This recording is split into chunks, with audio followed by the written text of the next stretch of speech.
Hey everyone, welcome back to my channel. My name is Amina, and in today's video, I'm going to be speaking a bit about some ways and some techniques that you can implement into your revision and your studying over the next couple of weeks and months towards your exams, particularly if you are someone who has ADHD or ADD.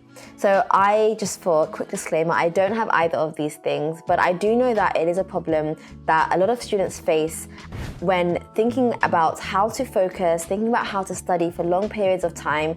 And I've had so many comments and so many questions of saying like, can you give me some tips? Now, as I said, I don't have ADHD, so I didn't feel like it would be a video that I could make and authentically speak about, because I don't actually know what it feels like to have an ADHD, right? But what I did do is over the past year, so I asked a year ago, over the past year I've been watching videos, I've kind of stayed on ADHD TikTok a little bit, I've asked you guys questions on Instagram, and I've kind of collated all of that together, and I've got a list of, I think it's about 8 ways that are quite unique ways of being able to maintain focus for long periods of time and actually try to get your best revision sessions down in the next couple of weeks. So I hope this video helps, and if you do have any other tips, then do leave them in my comments down below. So one thing about ADHD is that it can make you quite impulsive and also make you very distracted based on your environment. So one thing that I've noticed is that people with ADHD will say that they don't want to study at home because they find that at home they can get distracted by their environment, lose track, lose focus, and also they can be quite impulsive. And so you're at home and you just think, oh, I'm just gonna go to the fridge and just get a meal, or oh, I'm just going to go and do some online shopping, because you're not in a space that promotes kind of focus and long-term studying. So one thing that I've read is that going to a library or going somewhere where everyone around you is studying can be really helpful. So going to a space like a study area, a co-working space, your university or your school library. And you know what, even if you can't leave the house and you really want to try to find a way to have that environment but at home, you can use study with me videos. So if you go on YouTube and you type study with me, you'll get videos where you can have someone in front of you on the camera, like on YouTube, studying, and you can try to follow on with them. Do your best to actually follow on with them. Take your phone, put it in a box, put it in a different room, give it to your parents, so it's out of the way, and at least you have that sort of zone where you're able to continue and maintain focus, but also not get distracted by things around you. It's really essential that you create a productive study setup that works best for you, and you obviously know yourself better than anyone else. The next thing is to break down sessions. So this was a comment that kept on coming up whenever I read something. It was that maintaining focus for long periods of time was really, really difficult. And so I actually would argue that no one should be revising for 7 to 8 hours straight. That isn't productive, and a lot of research shows that we are not able to maintain a good, strong memory use if we're studying for that long. So anything between 30 to 40 minutes is absolutely fine, taking a break and then continuing on with it. So don't be disheartened when you see sort of 10-hour study sessions on YouTube. That they're probably not studying the whole time, like they're probably not absorbing all that information. Yeah, they're probably studying, but they're probably not absorbing all that information for the whole 10 hours. So don't be disheartened if you see that. So you can use an app called Forest, and I'll show you over here what it looks like. And this app allows you to lock your phone for the duration of the study period that you're using it for. So you can say, right, 20 minutes or something like that. You can also use a Pomodoro technique where you essentially have 25 minute sessions and then 5-minute breaks. Again, it's really sort of speedy, jumpy sessions, so you know that I'm only going to be doing 20 minutes. You put a timer on, and when it finishes, you stop. So you have that sort of sprint, and you stop, you take a break, and then you do it again, and you do as many POMs as you need to get through that session. Now, one thing that I noticed is that a lot of people that had ADHD said to me that when they get too tired, so you might do 3 or 4 POMs, so that's like 20 minutes, and then you get to a point where you just cannot continue, you just cannot keep going on. Don't stop. So don't stop as in don't just get up and go and leave the session. Just sit still for a while. So rather than getting up and saying, oh, I can't do it anymore, just sit still for a while, close your eyes, just have a moment and just like kind of rezone and like refocus. Apparently that really helps. I can actually see how that would help. You're not giving up, but you're also giving yourself a chance to step away from it for a minute and then kind of trying to refocus and kind of go back to it again. The third thing is movement. So movement whilst studying has been shown in research to really help and improve focus and memorization with people that have ADHD.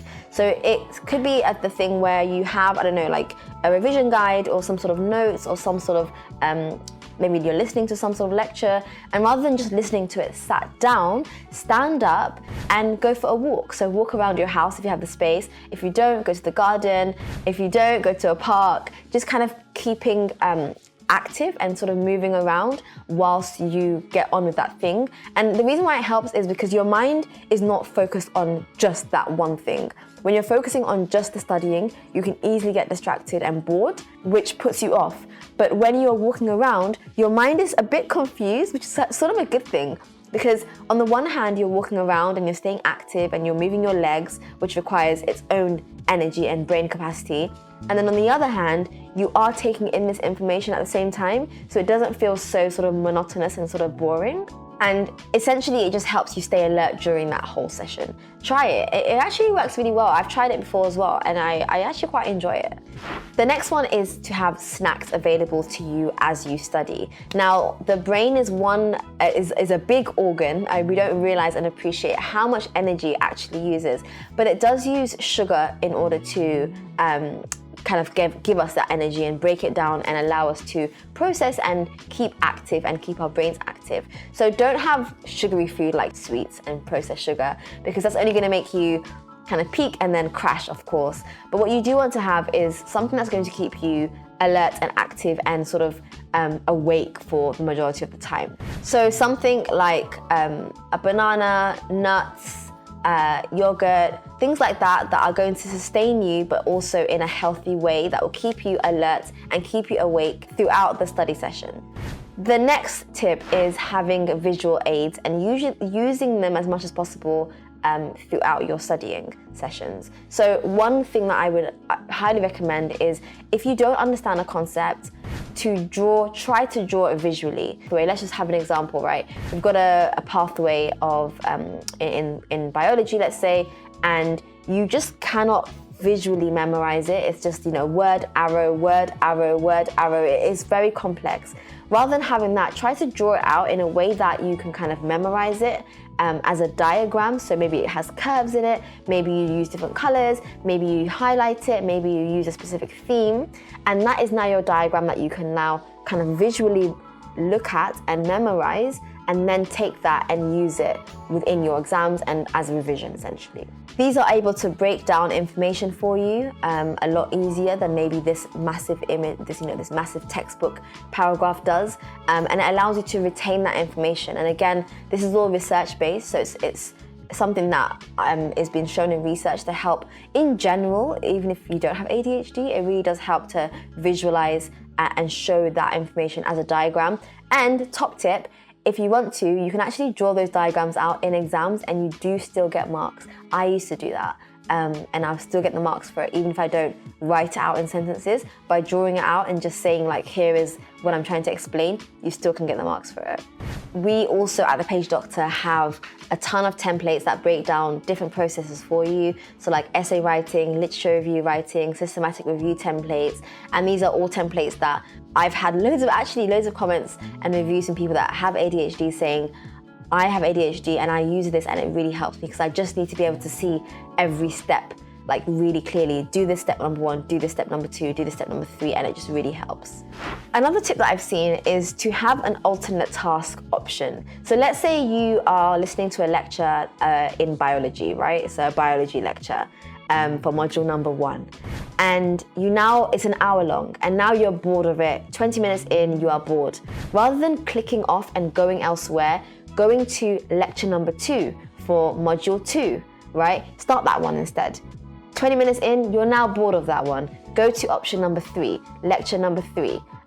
Watch 20 minutes of that. So now it means that you are able to jump from one task to another task rather than saying, I can't do this, I'm bored of this, and clicking off and just going away. You're moving from module 1 to module 2, and that is already open for you. So the key thing here is to have all of these lectures open up for you already, So you're not just like figuring it out after you've given up with lecture 1. You're not just like, oh, okay, now I need to open lecture 2. It's already there. So you click away from that one and you click onto the second one.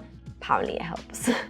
The next tip is to find a study partner, and one of the things that this really helps with is because with social interaction and sort of maintaining focus and sort of having accountability, these are all things that people with ADHD can sort of suffer from. And so having a partner, having someone that you can kind of do this studying with can help you to keep on track of things and just kind of have that accountability that you may not have otherwise.